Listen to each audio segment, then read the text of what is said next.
UP जनगणना देखेंगे, ठीक है। अभी इसी के साथ हम भारत भी देखेंगे।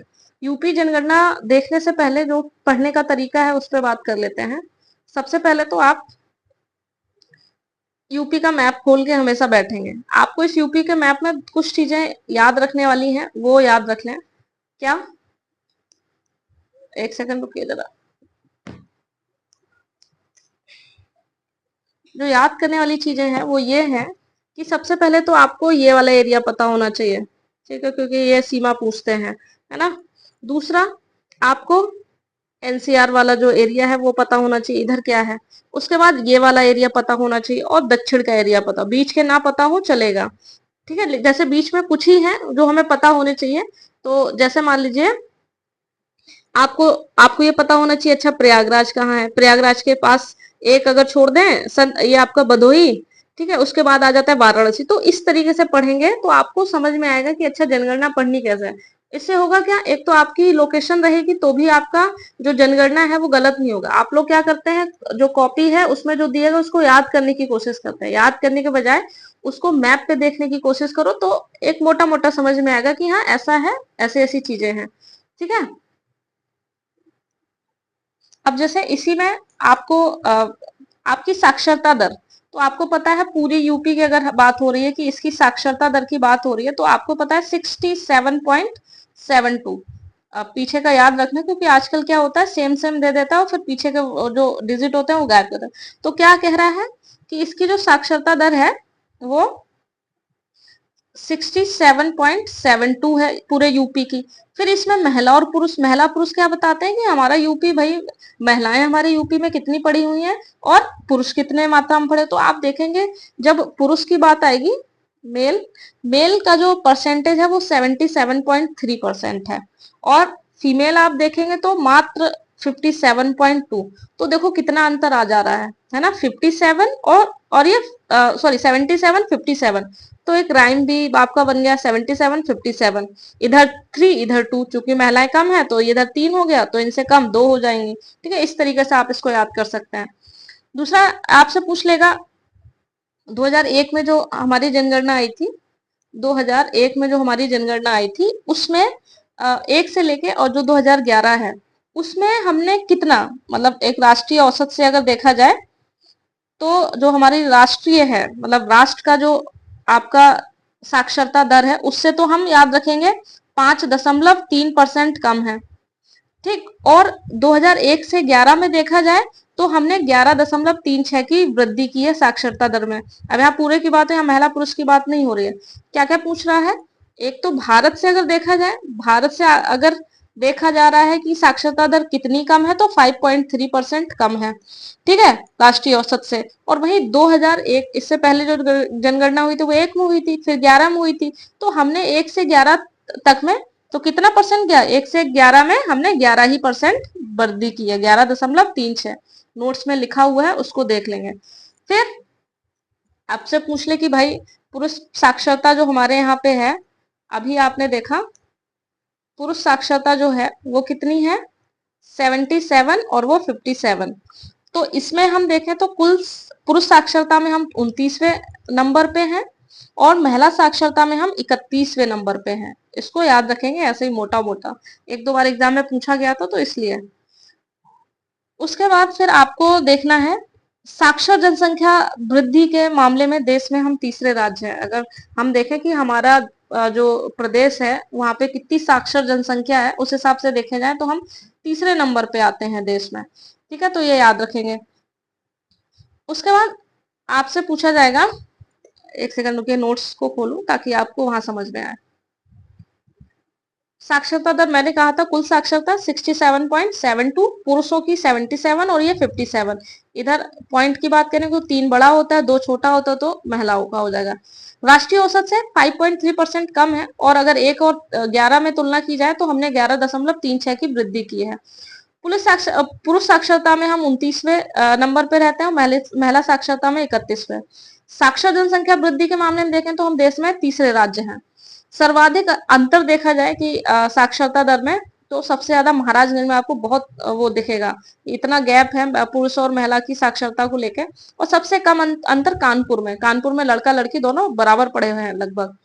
साक्षरता वाले अगर जिलों की बात करें तो याद रखेगा गौतम बुद्ध नगर, कानपुर, फिर औरैया, फिर इटावा। इसके लिए तुरंत मैप पे आएंगे। अब आप देखेंगे क्या कह रहा है। गौतम बुद्ध, आपने देखिए ये जो गौतम बुद्ध है, आप इस तरीके से मैप देखना, ये गौतम बुद्ध हो गया, चूंकि दिल्ली से लग रहा है, हरियाणा से लग रहा है ना, तो दिल्ली से लग रहा है तो इसलिए यहाँ पे बहुत अच्छी साक्षरता है, क्योंकि दिल्ली वाले लोग हम मानते हैं कि पढ़े होंगे। फिर चूंकि आप देखेंगे ज्यादातर जो है उत्तर भारत में अगर देखा जाए तो बहुत अच्छा, मतलब वहां बहुत बड़ा हब है ना। अब आप ये ना कहें कि अच्छा आईएएस पीसीएस का तो हब दिल्ली है, नहीं, आपको एक नॉर्मल देखना है। शिक्षा सब अगर औसत कहीं जाते हैं पढ़ने के लिए तो सब कानपुर चले जाते हैं, तो कानपुर में एक अच्छा हो गया। तो आपका आप देखेंगे कानपुर कहाँ है, कानपुर आपका ये रहा। फिर आप देखेंगे फिर कहाँ है, औरैया में है। औरैया कहाँ है, ये आपका ये जो इटावा, एक औरैया है, फिर उसके बाद कहाँ है, इटावा है।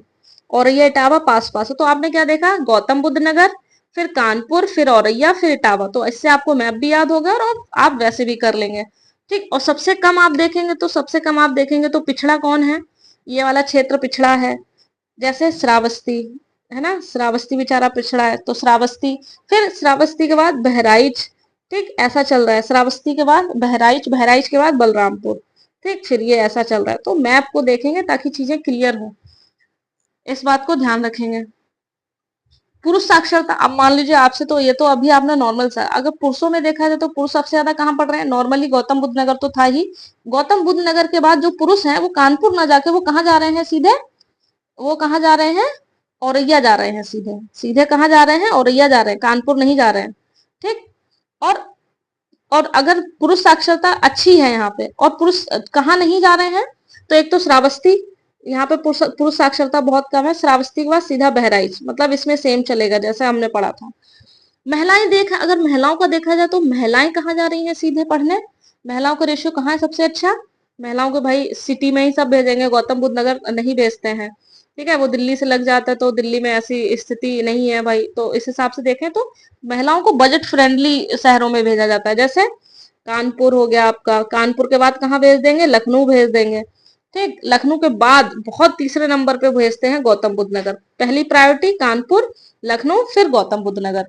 ठीक। और महिला साक्षरता सबसे कम कहाँ है, कहाँ पे महिलाएं कहाँ नहीं पढ़ी हुई है, श्रावस्ती रहेगा। पुरुषों में बहराइच था, और नॉर्मली भी बहराइच था, लेकिन जहां महिलाओं की बात आएगी वहां श्रावस्ती के बाद बलरामपुर। ठीक है, इसको देख लेना, ये छोटी छोटी चीजें जहां पे ये फंसाता है। ग्रामीण साक्षरता देखी जाए, हमारे अगर गांव के स्तर की साक्षरता देखी जाए तो वो 65% कुछ है, 0.4। और शहरी साक्षरता देखी जाए तो 79.1 है। देखो कितनी ज्यादा है, लगभग 80 है और ये 65 ही है ना। तो ये है, ये हमको इससे हमें ये भी पता चलता है, यूपी के बारे में हमें बहुत सी चीजें पता चलती हैं। तो हम कहाँ थे, सर्वाधिक साक्षरता, उसके बाद आपने देखा साक्षरता वाले सबसे ज्यादा गौतम बुद्ध नगर, कानपुर, औरैया, इटावा, ये नॉर्मली हैं। इन्हीं में महिला पुरुष का भी आप देख लेंगे, तो महिला पुरुष का आप देखेंगे तो पुरुष साक्षरता सीधे गौतम बुद्ध के बाद औरैया जाते हैं, फिर श्रावस्ती, बहराइच। जहां पुरुष महिला आ जाए श्रावस्ती के बाद तुरंत बलरामपुर आ जाएगा, और ये इसीलिए ये बार बार यहाँ पूछता है। महिला साक्षरता कानपुर भेजेंगे, लखनऊ भेजेंगे, उसके बाद गौतम बुद्ध नगर भेजेंगे। फिर महिला साक्षरता देखेंगे श्रावस्ती, बलरामपुर। ठीक है, इन सारी चीजों को याद रखेंगे। ग्रामीण साक्षरता 65% है, वहीं शहरी साक्षरता 75.1 है। लिंगानुपात की बात करेंगे 912 है। ठीक है, और राष्ट्रीय स्तर पे हमारा कितना है, 943। तो ये कितना 31 कम है, 912 है हमारा यूपी का, और औसत राष्ट्र का भारत का देखा 943 है, तो कितना कम है, 31 कम है। 2001 की अगर देखा जाए कि तुलना में हमने कितनी वृद्धि की है, 14% की वृद्धि की है। वयस्क और शिशु लिंगानुपात देखा जाए तो हम 26वें स्थान पे, ये प्रश्न पूछा गया है। इसलिए अगर ये पूछा जाए कि सबसे ज्यादा लिंगानुपात किस दौरान सबसे ज्यादा अच्छा हुआ था, तो याद रखेंगे 91 से लेकर 2001 के बीच का जो, इसके दौरान सर्वाधिक वृद्धि हुई थी लिंगानुपात में। शीर्ष लिंगानुपात वाले जिले आपसे पूछ लेगा तो याद रखेंगे जौनपुर, आजमगढ़ और देवरिया। सेम मैप देखेंगे आप लोग, एक मैप सामने रखेंगे और वैसे पढ़ेंगे। न्यूनतम देखा जाएंगे गौतम बुद्ध नगर में और बागपत में। गौतम बुद्ध नगर चूंकि सब पढ़ने वाले बच्चे वो हैं, तो वहां पे आप ऐसे भी देख सकते हैं कि न्यूनतम लिंगानुपात इसलिए भी कि वहां सब पढ़े लिखे हैं, तो वो लिंगानुपात मेंटेन करते हैं। ठीक, और दूसरा उसके बाद बागपत। बागपत को मैंने ऐसे याद किया था कि बाघ उठा ले जाता है तो वो बच्चों को खा जाता है, इसलिए भी, मतलब सॉरी, मतलब वहां पे सब अच्छा है, मतलब बहुत सारे इसको अपने हिसाब से देख लीजिएगा। अब मैंने जैसे पढ़ा है वो फिर कंफ्यूज हो जाएंगे, छोड़िए उसे। 0 से 6 वर्ष तक का लिंगानुपात एक बार पूछा गया था, तो 902 याद रखिएगा। सर्वाधिक शिशु लिंगानुपात कहाँ पे है, बच्चों का पूछा गया तो बलरामपुर में बच्चों को, और संत कबीर नगर में। न्यूनतम शिशु लिंगानुपात बागपत के बाद गौतम बुद्ध नगर। ठीक है, इसको याद रखेंगे। फिर आपका आ जाता है कुल जनसंख्या। पुरुष की हमारे यहाँ पे 52 है, महिलाएं 47% है। जनसंख्या में यूपी जो है नंबर 1 है, आपको पता है। क्षेत्रफल में हम चौथे स्थान पर हैं, पहले राजस्थान, एमपी, फिर महाराष्ट्र, फिर यूपी। देश की कुल आबादी जो है, पूरे प्रदेश की जो हमारी आबादी है पूरे देश का 16.16 है, याद रखेंगे। क्षेत्रफल की बात आएगी तो 7.33 है देश के मुकाबले। ठीक है, अगर देशों में बात करें और यूपी की बात करें तो चाइना के बाद भारत, यूएसए, इंडोनेशिया और फिर यूपी आ जाता है। अगर वैसे बात करें तो देशों के बराबर यूपी की भी अपनी वो है जनसंख्या। सर्वाधिक आबादी वाले जिले सबसे ज्यादा इलाहाबाद में है, मुरादाबाद में है, फिर गाजियाबाद में है। सबसे कम आबादी देखी जाए तो महोबा और चित्रकूट, यहाँ बेचारा कोई नहीं जाता है, यहाँ आबादी कम है इसलिए। 0 से 6 आयु वर्ग की जनसंख्या देखे, सर्वाधिक आपकी इलाहाबाद है, मुरादाबाद है। जितना लिखा है उतना पढ़ेंगे, न्यूनतम केवल महोबा याद रखेंगे।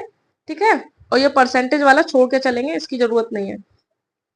10 की वृद्धि, वृद्धि दर पूछा जाए 10 सालों में, अगर जनसंख्या की वृद्धि देखी जाए 10 सालों में 10 की वृद्धि हमारे कितनी रही है, 20.23। ठीक है, और 10 की वृद्धि के मामले में हम 15वें स्थान पर हैं। सर्वाधिक 10 सालों में वृद्धि हमने की है 1991 से 2001 के बीच। न्यूनतम 10 की वृद्धि रही है 1951 से 61 के बीच, इसको याद रखेंगे। सर्वाधिक 10 की वृद्धि वाले जो 10 साल में सबसे ज्यादा जहां पे वृद्धि हुई है तो गौतम बुद्ध नगर, गाजियाबाद। न्यूनतम पूछा जाए तो कानपुर और हमीरपुर, इनको बार बार देखेंगे तब याद होगा, एकदम से याद नहीं होगा। जनसंख्या घनत्व की बात की जाए तो हमारा जो औसत घनत्व है 829 है, और राष्ट्रीय जो है वो 382 है, तो उस हिसाब से देखा जाए तो 447 अधिक है हम। जन घनत्व की बात की जाए तो उसकी दृष्टि से हम चौथे नंबर पे हैं, पहले बिहार है, फिर बंगाल है, फिर केरल है, फिर यूपी है, यही लिख लिया।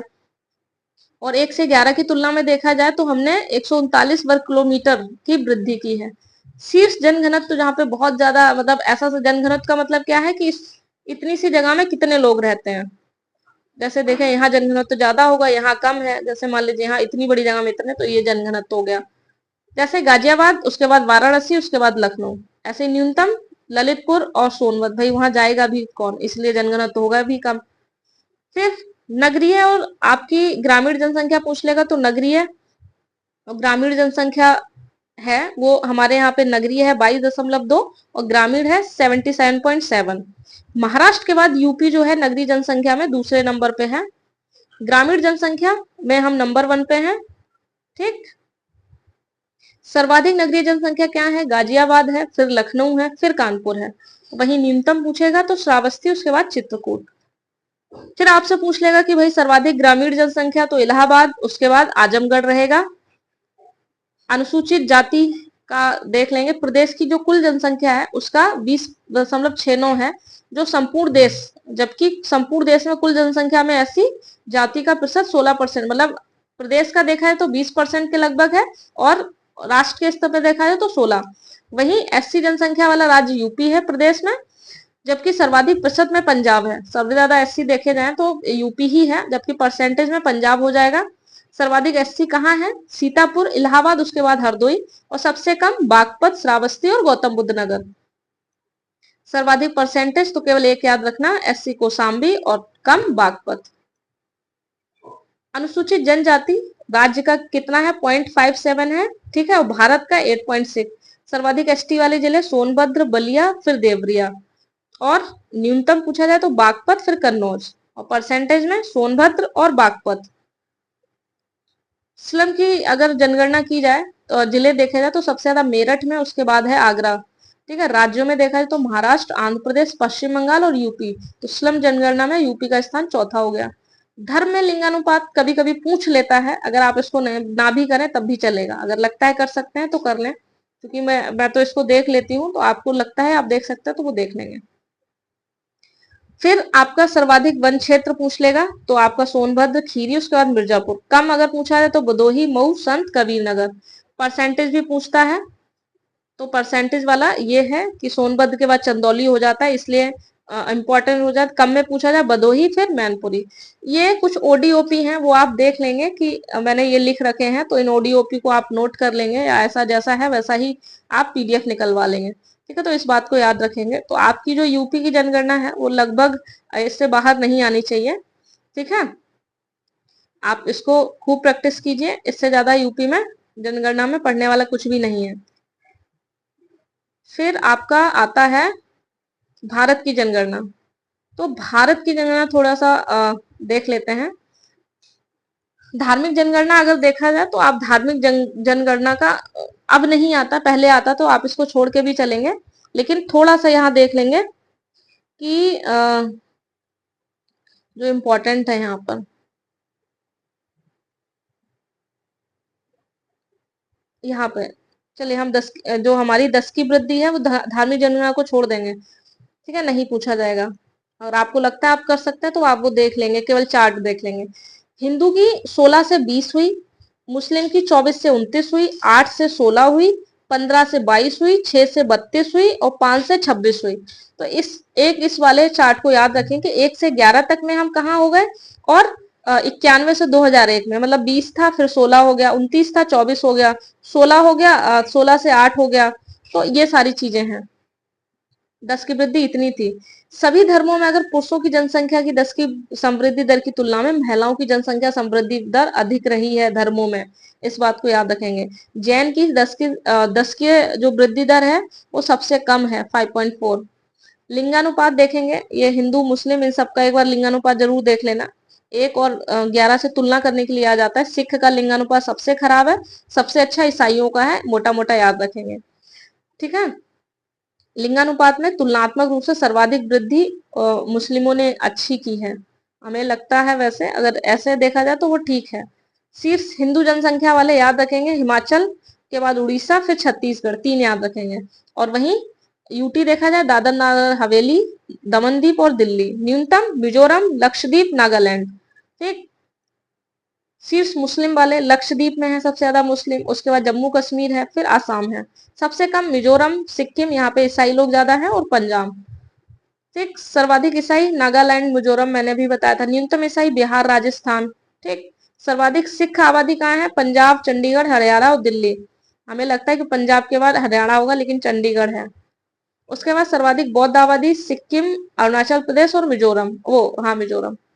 अब हमारे लिए इंपॉर्टेंट है कि भाई आर्टिकल 246 में केंद्र सरकार को देश की जनगणना करने का अधिकार है। स्वतंत्रता के बाद 1948 में जनगणना अधिनियम पारित किया गया, तथा 1961 में जनगणना की महत्ता को देखते हुए गृह मंत्रालय के अधीन जनगणना विभाग का गठन किया गया। इसमें 2-3 प्रश्न बन जाते हैं। केंद्रीय स्तर पर हमारा होता है महारजिस्ट्रार या जनगणना आयुक्त, ये दोनों होते हैं। राज्य स्तर पर उप जिलाधिकारी या तहसीलदार। अंतिम कड़ी जो सबसे पूछी जाती है, जो जनगणना वास्तविक रूप से करता है, इसको प्रगणक कहते हैं। 95 से 96 में अबुल फजल द्वारा आईने अकबरी थी, उसमें जनगणना का उल्लेख है। आधुनिक पद्धति से बात की जाए 1749 में स्वीडन में हुई थी, और 1890 में 10 की ये जनगणना वाला जो कॉन्सेप्ट है वो अमेरिका में कराया गया था। भारत में 1872 में मेयो के समय में हुई थी, क्योंकि ये बहुत ज्यादा जनगणना सम्मिलित रूप से कराई गई थी। ठीक है, मेयो के समय जनगणना कराई गई थी, तो 72 की जनगणना को सम्मिलित करते अगर देखा जाए तो 2011 की जनगणना 15वीं जनगणना है, याद रखेंगे। भारत की जनसंख्या विश्व की जनसंख्या 7.5 है, याद रखेंगे। 31 मार्च 2011 को हमारी जनगणना हमारा भविष्य शीर्षक था इसका। ठीक है, अंतिम आंकड़े को गृह सचिव और जो थे हमारे जीके पिल्ले पूछ लेते हैं, उनकी उपस्थिति में जो जनगणना और महाराष्ट्र आयुक्त थे चंद्रमौली, उनके उसमें किया गया। ये सब प्रश्न पूछे जाते हैं। कुल गांव देखा जाए तो इतने हैं, और उसमें से इतनी जनसंख्या निवास करती है। भारत में जनसंख्या दर इस समय इतनी है। सर्वाधिक कहाँ है, यहाँ पर, और न्यूनतम कहाँ है, नागालैंड में। मैप हमेशा साथ रखेंगे। अब सर्वाधिक जनसंख्या वृद्धि वाले दो जिले अरुणाचल प्रदेश और पुदुचेरी का कुरंकुमे और पुदुचेरी का यनम। न्यूनतम जनसंख्या वृद्धि पूछी जाए, न्यूनतम वृद्धि वाले दो राज्य या केंद्र शासित प्रदेश तो नागालैंड और केरल। सर्वाधिक जनसंख्या वाले जिले पूछे जाए तो थाने मुंबई का और वेस्ट बंगाल का 24 परगना। न्यूनतम जनसंख्या वाले दो जिले तो याद रखेंगे अरुणाचल प्रदेश के ही हैं दोनों, दिबांग घाटी और अंजाम। 2001 से 11 के बीच कुल 47 नए जिलों का गठन किया गया था, याद रखेंगे। जनसंख्या की दृष्टि से देखा जाए सबसे बड़ा राज्य यूपी है और केंद्र शासित प्रदेश दिल्ली है। छोटा सिक्किम है, केंद्र शासित प्रदेश लक्षद्वीप है। जनगणना की दृष्टि से 5 सबसे बड़े राज्य यूपी, महाराष्ट्र, बिहार, पश्चिम बंगाल, उत्तर प्रदेश। न्यूनतम सिक्किम और लक्षद्वीप। भारत के राज्य साक्षरता की दृष्टि से देखा जाए तो सर्वाधिक साक्षरता केरल में है और सबसे कम बिहार में। वहीं केंद्र शासित प्रदेश में लक्षद्वीप में सबसे ज्यादा और दादर और नावल में सबसे कम।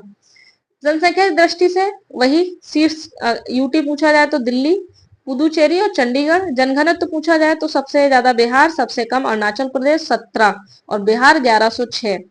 केंद्र शासित प्रदेश में पूछा जाए तो दिल्ली और सबसे कम अंडमान में 46 ही लोग रहते हैं। लिंगानुपात राज्य में सबसे अच्छा है केरल का, कितना है कुछ 1084, मतलब 1000 से ऊपर नहीं। सबसे कम है हरियाणा 879। यूटी में सबसे सर्वाधिक पूछा जाए तो पुदुचेरी का है और सबसे कम दमनदीप का है, दमन कर देता है इसलिए। सर्वाधिक शिशु लिंगानुपात अगर राज्य देखा जाए तो अरुणाचल प्रदेश और केंद्र शासित प्रदेश देखा जाए तो अंडमान निकोबार। न्यूनतम पूछा जाए तो एक यही याद करना है, हरियाणा और यूटी में दिल्ली। लिंगानुपात जो है हमने आपसे अभी पढ़ा था यूपी में 943, ठीक है। 2001 में ये 933 था तो हमने 10 की वृद्धि की है। सर्वाधिक लिंगानुपात केरल है, फिर तमिलनाडु है, फिर आंध्र प्रदेश है। इनको बार बार देखेंगे तब याद होगा। न्यूनतम हरियाणा, फिर जम्मू कश्मीर, फिर सिक्किम। ऐसे सर्वाधिक लिंगानुपात पूछा जाए तो पुदुचेरी, लक्षद्वीप, फिर अंडमान। न्यूनतम लिंगानुपात वाले यूटी पूछा जाए तो दमनदीप, दादर नागर और फिर चंडीगढ़। सर्वाधिक लिंगानुपात वाले जिले माही है, उसके बाद अल्मोड़ा है, ये यहाँ अच्छा है लिंगानुपात। न्यूनतम दमन कर देते हैं, उसके बाद लेह में दफना देते हैं, ऐसे करके याद कर लेना, मैंने ऐसे ही किया था।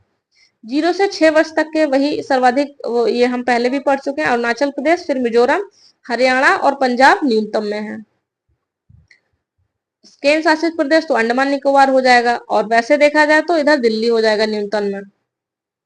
साक्षरता दर, साक्षरता दर की बात की जाए तो 2011 की साक्षरता दर 8.16 से बढ़कर 73 हो गई। परसेंटेज देखा जाए तो ये है वाला है, ठीक है। और कितनी वृद्धि की है तो वो 36.15% की वृद्धि की है। साक्षरता दर की गणना 7 वर्ष से जो ऊपर की आयु के लोग होते हैं उनको किया जाता है। कुल कितनी साक्षरता दर है 73, उसमें से पुरुष की इतनी है 80 और महिला की है ये, इस बात को याद रखेंगे। सर्वाधिक साक्षरता दर वाले जिले केरल, मिजोरम, गोवा, त्रिपुरा। न्यूनतम बिहार, अरुणाचल प्रदेश, राजस्थान। सर्वाधिक साक्षरता दर वाले यूटी, लक्षद्वीप है, फिर दमनदीप है, फिर अंडमान निकोबार है, याद रखेंगे। न्यूनतम साक्षरता दर वाले आपको पता है हवेली में डाल देते हैं इसलिए पढ़ नहीं पाते, फिर पुदुचेरी ले जाते हैं, फिर चंडीगढ़। सर्वाधिक पुरुष साक्षरता दर वाले राज्य पूछता है केरल और यहाँ लक्षद्वीप, क्योंकि वैसे आपका दूसरा आ जाता है आंध्रा है शायद, लेकिन यहाँ लक्षद्वीप हो जाता है इसलिए इंपॉर्टेंट हो जाता है। न्यूनतम पुरुष साक्षरता दर वाले राज्य जो है बिहार है, अरुणाचल प्रदेश है, आंध्र प्रदेश है। वहीं महिलाओं की बात की जाए सर्वाधिक महिला केरल और मिजोरम में सबसे अच्छी साक्षरता है। बिहार, राजस्थान और झारखंड में सबसे खराब स्थिति है महिलाओं की। और राज्यों की बात, जिलों की बात की जाए तो जिलों में सबसे अच्छा है मिजोरम का सरछिप और अजावल, और सबसे खराब देखा जाए तो अलीराजपुर एमपी का है और छत्तीसगढ़ का बीजापुर। जनसंख्या घनत्व की बात की जाए तो भाई 382 है, आपको पता है 2001 में 325 था तो 57 का हमने योग वो किया, अच्छा किया है। जनघनत्व वाले राज्य बिहार, फिर पश्चिम बंगाल, फिर केरला, फिर है यूपी। न्यूनतम पूछा जाएगा आपसे तो न्यूनतम में आपको अरुणाचल प्रदेश में जनघनत्व तो कम है, खूब बसों जाके केवल 17 ही लोग रहते हैं, फिर मिजोरम, फिर सिक्किम, फिर आपका मणिपुर।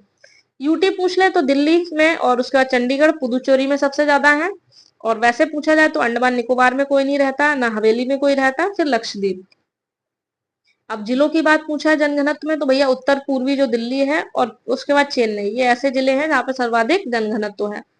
न्यूनतम की बात की जाए तो वर्ग किलोमीटर में केवल एक व्यक्ति रहने वाला एक व्यक्ति रहता है, वो है दिबांग घाटी अरुणाचल प्रदेश का। 2 व्यक्ति रहता है संबा में, ठीक है, ये जिले हैं, याद रखिएगा, ये पूछता है। ग्रामीण और शहरी जनसंख्या देखी जाए तो हमारे यहाँ पे कुल जनसंख्या इतनी है, 37 करोड़ लगभग शहरी हैं, और शेष जितने भी हैं वो आपके हैं, वो हमसे मुद्दा नहीं है, ये इंपॉर्टेंट है। शहरी जनसंख्या 31.20 है, वहीं ग्रामीण 68.80 है। सर्वाधिक ग्रामीण जनसंख्या वाले जिले यूपी, उसके बाद बिहार, फिर पश्चिम बंगाल। न्यूनतम देखा जाए तो गोवा में सब शहरी हैं, फिर मिजोरम में चूंकि ईसाई वहां है सबसे ज्यादा, तो वैसे ही ईसाई बहुत शहरी टाइप के होते हैं, फिर तमिलनाडु। सर्वाधिक शहरी देखा जाए तो महाराष्ट्र में है सबसे ज्यादा, उसके बाद यूपी में है, फिर तमिलनाडु। दूसरे नंबर पे है यूपी। न्यूनतम शहरी देखा जाए तो सिक्किम, अरुणाचल प्रदेश, फिर मिजोरम है आपका। परसेंटेज पूछ लेता है, हिमाचल के बाद बिहार हो जाएगा, और ग्रामीण में गोवा के बाद महाराष्ट्र होना चाहिए, लेकिन यहाँ ये हो जाएगा मिजोरम, इसलिए इंपॉर्टेंट है। सर्वाधिक शहरी जनसंख्या परसेंटेज देखा है तो गोवा है, उसके बाद मिजोरम है। ये ग्रामीण न्यूनतम यहाँ देखा जाए परसेंटेज में शहरी जनसंख्या हिमाचल प्रदेश, फिर बिहार। लिंगानुपात देखा जाए तो न्यूनतम शहरी लिंगानुपात जम्मू कश्मीर में है, और न्यूनतम ग्रामीण लिंगानुपात हरियाणा में है। यूटी में देखा जाए तो अधिकतम ग्रामीण का लिंगानुपात और शहरी लिंगानुपात दोनों में पुदुचेरी है, चाहे वो ग्रामीण पूछा जाए चाहे शहरी पूछा जाए, लेकिन यूटी का पूछा जाए तो पुदुचेरी हो जाएगा। वहीं यूटी में अगर ग्रामीण लिंगानुपात चंडीगढ़ में है, न्यूनतम है, अधिकतम में तो सेम यही रहेगा, न्यूनतम आएगा तो चंडीगढ़ हो जाएगा और आपका दमनदीप हो जाएगा। ठीक है, याद रखेंगे इसको। सर्वाधिक शहरी शिशु नागालैंड में रहते हैं और पुदुचेरी में रहते हैं, केंद्र शासित प्रदेश। न्यूनतम शिशु आपको पता है हरियाणा और केंद्र शासित प्रदेश चंडीगढ़, याद रखेंगे। सर्वाधिक ग्रामीण और शहरी शिशु दोनों यूपी में रहते हैं और दिल्ली में, केंद्र शासित प्रदेश के मैटर में। न्यूनतम सिक्किम में, केंद्र शासित प्रदेश के मैटर में लक्षद्वीप। शहरी जनसंख्या में न्यूनतम साक्षरता, यूपी शहर, ऐसे शहर हैं कहने के लिए शहर है, लेकिन तब भी साक्षरता न्यूनतम है, यूपी और जम्मू कश्मीर। ऐसे शहरी और ग्रामीण सर्वाधिक साक्षरता तो आपका लक्षद्वीप हो जाएगा। फिर आपका शहरी और ग्रामीण दोनों में न्यूनतम साक्षरता पूछा जाए तो दादर नागर हवेली और दिल्ली, जब दोनों एक साथ पूछे जाए। ग्रामीण क्षेत्र में सर्वाधिक साक्षरता, सोचिए केरल गांव के होते हुए भी सबसे अच्छे साक्षरता वाले हैं केरल और लक्षद्वीप। और शहरों में देखें तो मिजोरम और केरल शहरी क्षेत्र होने के बावजूद भी साक्षरता अच्छी है। वहीं देखें देश के मैटर में राज्यों में सबसे अच्छी शहरी साक्षरता महाराष्ट्र में है, और ग्रामीण स्तर पे देखें तो यूपी सबसे ज्यादा ग्रामीण साक्षर यूपी में पाए जाते हैं। विकलांग जनसंख्या देखें तो कुल 2% एक है भारत का, सबसे ज्यादा जनसंख्या ग्रामीण है, उसमें से ग्रामीण लोग के सबसे ज्यादा विकलांग होते हैं, जिसमें 48% दृष्टि विकलांग है, मतलब दृष्टि देख नहीं पाते हैं। और सबसे कम देखा जाए तो श्रवण विकलांग, तो सबसे कम विकलांग की संख्या में सुनाई कम देता है वो। राज्य के मामले में सर्वाधिक विकलांग यूपी में ही पाए जाते हैं, उसके बाद बिहार में, याद रखिएगा। उसके बाद ये छोड़िए, अनुसूचित जनजाति वाला एक बार देख लेंगे। 1935 में सर्वप्रथम एसटी शब्द का प्रयोग किया गया था, आर्टिकल 341 में एससी शब्द का उल्लेख किया गया है। कुल जनसंख्या इनकी 20 करोड़ है, परसेंटेज 16.6 हम बात कर चुके हैं। राज्यों में देखा जाए तो यूपी, उसके बाद पश्चिम बंगाल में सबसे ज्यादा एससी है, फिर बिहार। न्यूनतम देखा जाए तो मिजोरम और नागालैंड और अरुणाचल प्रदेश। परसेंटेज में एससी का एक बार पूछा गया था तो पंजाब, उसके बाद हिमाचल प्रदेश। न्यूनतम जनसंख्या एससी में तो याद रखेंगे मिजोरम और नागालैंड और अरुणाचल प्रदेश। अरुणाचल प्रदेश, नागालैंड, अंडमान निकोबार तथा लक्षद्वीप कोई भी एससी नहीं निवास करता, ये इंपॉर्टेंट है, जहां पर एक भी एससी नहीं दिखता है। एससी में सर्वाधिक लिंगानुपात देखें तो केरल में है, और मिजोरम जो है न्यूनतम एससी लिंगानुपात है। अनुसूचित जनजाति की बात करें तो टोटल 8.6 है। सर्वाधिक एसटी वाले जो जिले हैं वो राज्य हैं एमपी, महाराष्ट्र, फिर उड़ीसा, दिल्ली, पुदुचेरी, चंडीगढ़, हरियाणा और पंजाब में कोई भी एसटी नहीं है। इंपॉर्टेंट प्रश्न हो जाता है इसलिए हमारे लिए। भारतीय संविधान में 212 जनजातियों को एसटी घोषित किया गया था, क्योंकि वर्तमान में 774 कुछ हो गई हैं, जो वो हमारे लिए इंपॉर्टेंट नहीं है। लिंगानुपात देखेंगे जनजातियों में तो गोवा में बहुत अच्छा है, सबसे कम जम्मू एंड कश्मीर में है। अब प्रश्न ये आता है कि आप इनको बार बार याद कैसे करें। ये एक बार मैप जरूर देख लीजिएगा, मैंने यूपी का मैप दिया है, तो इस तरीके से मैपिंग करने की कोशिश किया करिए। मैंने सारा मैप नहीं पढ़ा है, बीच का छोड़ दिया है, तो आप जब देखेंगे तो आपको समझ में आएगा। एक बार मैप पे नजर जरूर डाल लेना। मुद्दा ये उठता है कि आप इसको पढ़ें कैसे। आपको जनगणना आपको लग रहा होगा इसको इतना कैसे याद करेंगे, याद तो करना पड़ेगा, मेहनत तो है, मैंने पहले दिन से कहा है कि मेहनत बहुत करनी पड़ेगी, तो याद तो आपको करना ही पड़ेगा। तो बस इसको क्या करें, जैसे लीजिए मान लीजिए यूपी और भारत, इनको अलग अलग कर लें, ठीक। केवल एक एक पढ़ें, जैसे आज हमने अगर जनगणना तो पढ़ा है तो जनगणना यूपी का पढ़ेंगे और भारत का पढ़ेंगे, केवल एक, 10 मिनट देंगे हो जाएगा। फिर दूसरे दिन हम पहले इसका रिवीजन कर लेंगे, उसके बाद हम दूसरा करेंगे, फिर आप देखेंगे, फिर आप जनसंख्या पढ़ेंगे, ठीक, फिर ऐसे ही साक्षरता पढ़ेंगे। केवल एक दिन में एक टॉपिक खत्म करना है इसका, तो ये दिमाग में जाएगी। एक ही साथ पढ़ने बैठोगे इसको तो दिमाग में कुछ नहीं जाएगा। तो याद रखना, एक एक टॉपिक एक दिन में करना है, यूपी और भारत दोनों का, ताकि अंतर समझ में भी आए, ठीक है। और मैप साथ लेके बैठना, ठीक है। अब जल्दी हम इन्वायरमेंट को स्टार्ट करेंगे, जल्दी ही आपको वीडियो मिलेंगी, हम इन पे जल्दी से काम कर रहे हैं, ठीक है। Thank you. और पीडीएफ भी आपको भेज दी जाएगी।